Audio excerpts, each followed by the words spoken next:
Oh, yes. Now we are talking. So we are making Friday night frittata. I usually make frittata when we're running low on eggs and we have a bunch of random crap in the fridge that needs to go. So tonight we got our 5 eggs, some chopped up white onion. I'm gonna use half of this red onion, some milk and cream, and my cheeses. I got this Quattro Centro and some frozen mozzarella. I also got some fresh chives and 3 small white potatoes. I'm gonna chop up these potatoes and get started. Since we're making the frittata on the stovetop, potatoes are going in first. So we got our pan on medium-high heat and we're gonna drop in some of that extra virgin. Drop in those potatoes. We're gonna hit these potatoes with some salt, some paprika, and ground up black pepper. Mix these bad boys around. Make sure they're all flat on the pan so they get cooked more evenly. The way I chop these, there ain't no way it's getting cooked evenly, but you gotta try your best sometimes, you know? And then get a lid on that. While this is cooking up, I'm gonna go chop my onion. All right, so I got my half red onion and half white onion all chopped up. And you're probably thinking, sir, that is just way too much onion for a 5-egg frittata. And you're probably right, but I love onion, so let's first check up on these patatas. Ooh, looking sexy.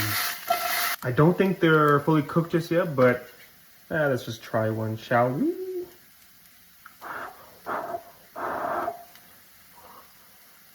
Okay, they're not fully cooked, but that's perfect because we're gonna throw the onions right into here. And I'm actually gonna hit it up with a little bit more olive oil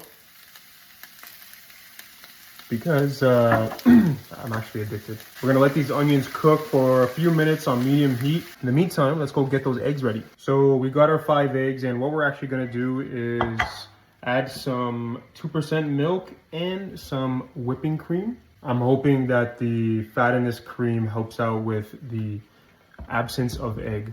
So we'll go in first with a 1/4 cup of the whipping cream. Screw it, let's just do half a cup. Yeah. And just a 1/4 cup of milk. What we're also gonna do is grate in some of this beauty. Oh yeah. And then we're gonna hit it with a bit of salt, a bit of garlic powder, a bit more paprika, and we're feeling daring today, so I'm just gonna put a little bit of cumin. And before we do anything else with the eggs, I'm gonna check up on this. Let's see how this is doing. Oh yes, this is looking beautiful. I think it's a personal preference of mine, but when I'm sauteing anything, I love it when it just gets slightly charred at the bottom. Amazing. Before I add the egg, I gotta add my absolute favorite ingredient. Pineapple. No, I'm playing, it's frozen garlic. My wife and I every year chop up hundreds of bulbs of garlic and just freeze it. Super convenient. Tastes the same as fresh, honestly. For some dishes it doesn't work, but for this it definitely does. So I'm just gonna get 2 of those blocks spread up in there. And before I whisk up the eggs, I forgot to add some pepper. Now whisk those bad boys together. This is looking perfect. It's time to add the eggs.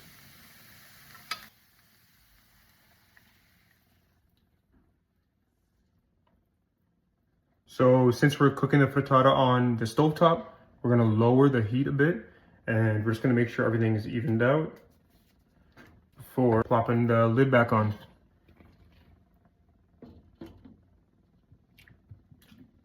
Oh no, I used the wrong lid. So since I don't have a lid that fits, I'm just gonna use a plate like so. Actually, before I forget, I gotta get some chives on there.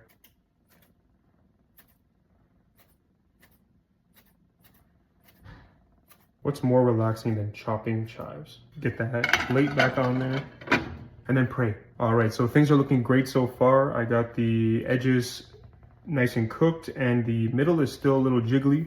So this is the perfect time to add your cheese, and I highly recommend just loading that up. Today I got defrosted shredded mozzarella, but I highly recommend either using feta cheese or goat cheese. Those are just perfect in a frittata. Highly recommend. Put some care and thought into where you place that cheese. You want every bite to be just as good as the last, if not better. Make sure that's sitting pretty. So we're gonna put the lid back on just for a little bit. All right, let's check this baby out.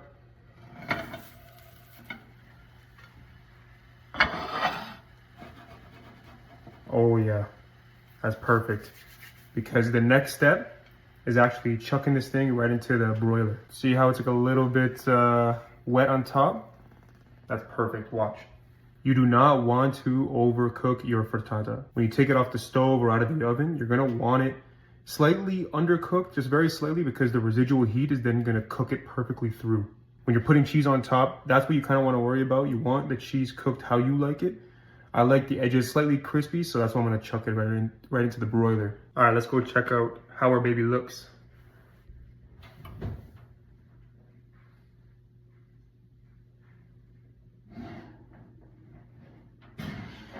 Oh, yes. Now we are talking. Now we are talking. Holy. Yeah, that's damn near perfect. So what I'm gonna do now is just let it chill for a little bit and let that residual heat work its magic. And I'll get back to it in about a minute or two. Oh, so cute. All right, let's cut into this. Let's see how it tastes. Oh, yeah.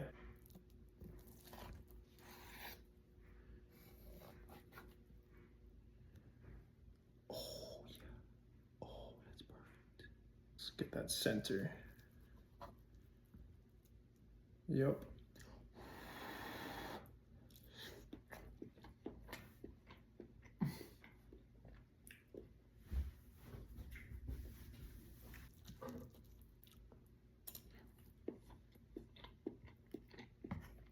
Yep. That cream definitely worked wonders. Super moist, egg is perfectly cooked. The cheese and veggies taste amazing, and the potato adds that heartiness that I personally love in a frittata. Oh. Seriously, go look at what you got in your fridge right now. I bet you can make this, if not a better version. Cheers.